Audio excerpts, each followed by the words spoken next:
Ayurveda is an ancient science for keeping the mind and the body healthy. It's the sister science to yoga. Yoga's main emphasis is on spiritual growth and self-realization, where Ayurveda's focus is mainly on bodily health and balance.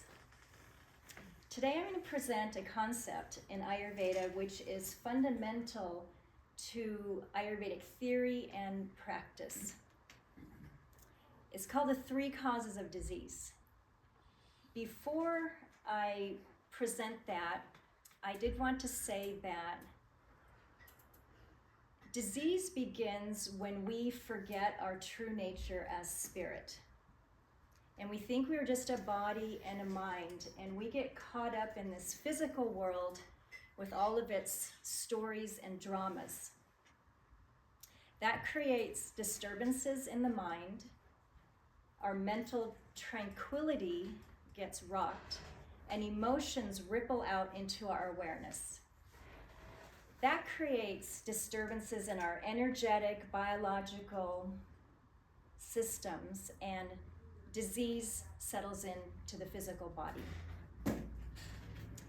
Forgetting our true nature as spirit, we relate as ego, our sense of self and separateness. And life becomes the simple pursuit of pleasure. And we become sensory beings. And through the senses and the pursuit of pleasure, we tend to indulge. These indulgences again create imbalance in the energetic, physical body. And the most important of these imbalances would be that of the digestive system. When the digestion becomes weakened, it creates an inner toxin called ama, which coats cells, clogs channels, goes systemic, and it is stated that all disease begins in the digestive system. Forgetting our true nature as spirit is the primordial cause of disease. And with that, we'll go a little deeper into the 3 causes of disease. The first cause is misuse of the senses, or an unhealthy attachment between our senses and the objects of our desire. So forgetting our true nature as spirit and thinking we're just body, mind, and senses with the pursuit of pleasure, we tend to indulge, and the senses are how we relate to this world.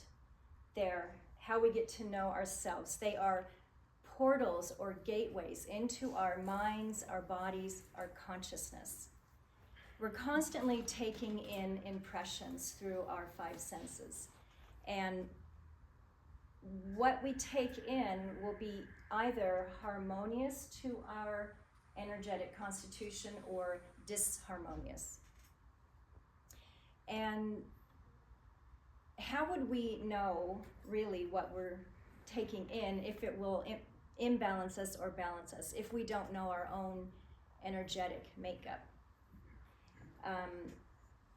For example, there's lots of marketing out there, the latest, greatest product or lifestyle habit, and we all want to be healthy, so we'll start doing that thing or that habit. And let's say I'm doing that often or daily, and it just so happens to really go well with my energetic makeup.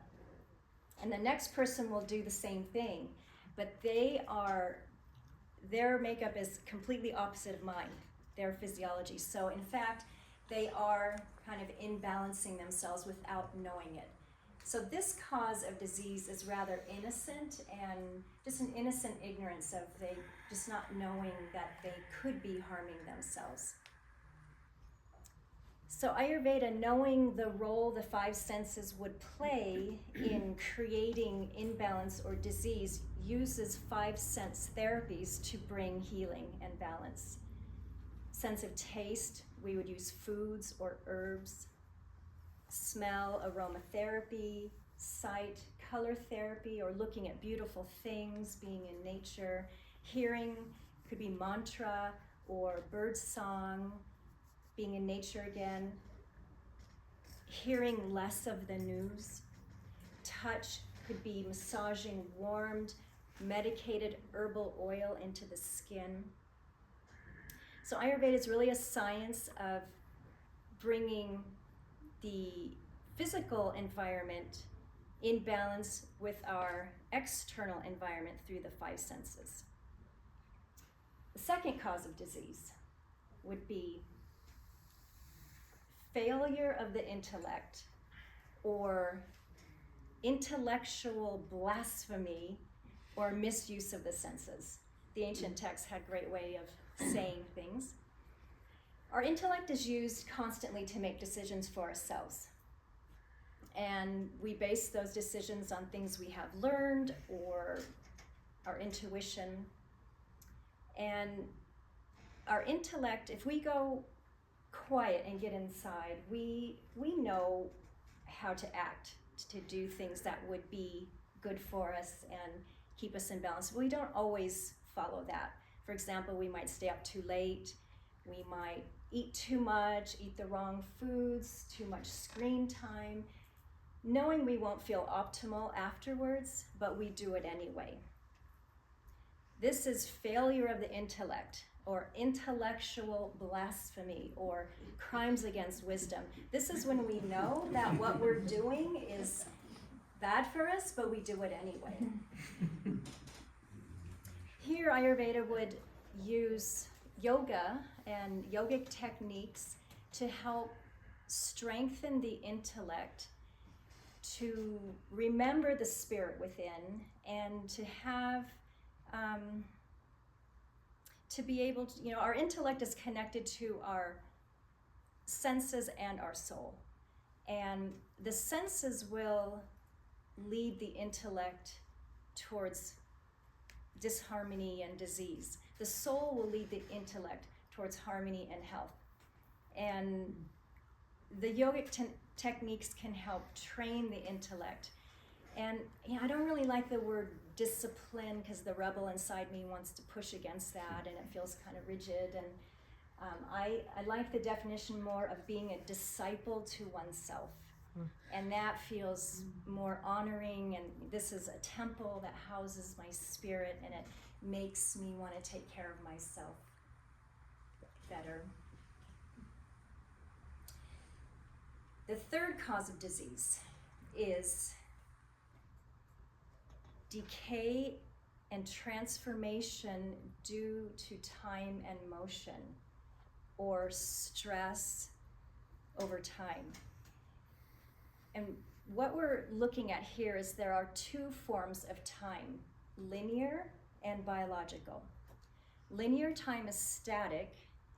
Biological time is dynamic and changes with motion. So the faster we move, the faster we age.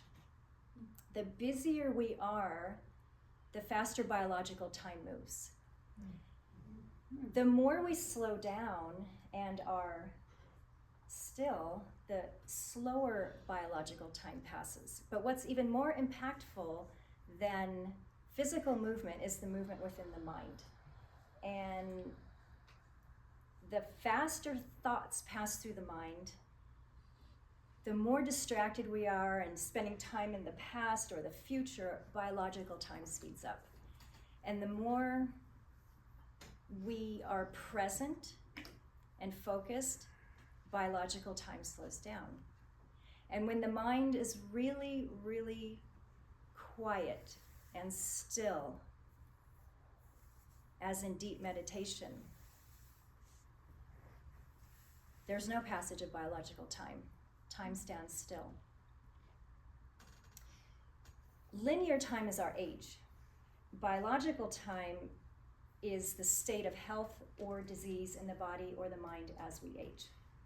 So aging is not a cause of disease per se. And here again, Ayurveda would use yogic techniques to help focus the mind